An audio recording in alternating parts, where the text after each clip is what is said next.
Thailand इन दिनों अपने चावल निर्यात को नई ऊंचाइयों पर ले जाने की कोशिशों में लगा हुआ है। थाईलैंड ने हाल ही के दिनों में चीन को चावल सप्लाई करने की ओर विशेष ध्यान दिया है, जिसके तहत चीन को 2,80,000 टन चावल की बिक्री थाईलैंड द्वारा की जानी है। अब इस डील को आगे बढ़ाने की कवायद थाईलैंड द्वारा शुरू कर दी गई है, जहां सामने आई खबर के मुताबिक थाईलैंड के वाणिज्य मंत्रालय ने G2G समझौते के तहत चीन को 2,80,000 टन चावल की बिक्री में तेजी लाने के लिए कदम उठाया है। साथ ही थाईलैंड द्वारा यह प्रस्ताव भी रखा गया है कि इस वर्ष थाई चीनी राजनयिक संबंधों की 50वीं वर्षगांठ पर घनिष्ठ मित्रता के प्रतीक के रूप में आयात कोटा 5 लाख टन तक बढ़ाया जाए। इस मामले पर थाईलैंड के विदेश व्यापार विभाग की प्रमुख अराडा फुआंगटोंग कहती हैं कि उन्होंने 17 से 19 सितंबर तक बीजिंग में सार्वजनिक और निजी दोनों क्षेत्रों के थाई व्यापार प्रतिनिधिमंडल का नेतृत्व किया, जहां उन्होंने कृषि और खाद्य क्षेत्र के एक प्रमुख सरकारी उद्यम China oil and food stuffs corporation के अधिकारियों से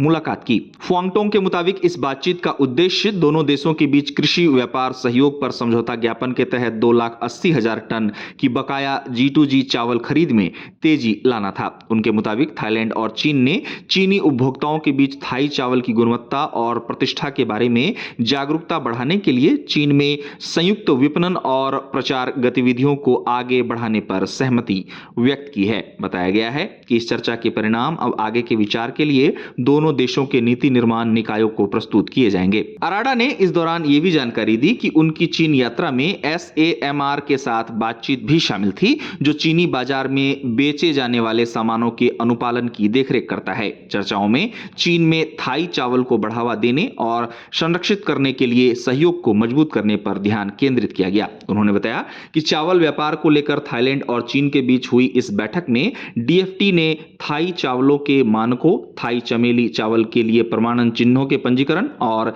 चीन में ट्रेडमार्क के साथ साथ थाईलैंड से निर्यात किए जाने वाले असली थाई चमेली चावल की पहचान और खरीद के तरीकों की जानकारी प्रदान की। गौरतलब है कि थाईलैंड का इरादा इस साल 75 लाख मीट्रिक टन चावल निर्यात करने का है, जहां थाईलैंड अपने इस लक्ष्य को प्राप्त करने के लिए उन बाजारों का रुख कर रहा है जहां चावल की मांग लगातार बनी हुई है।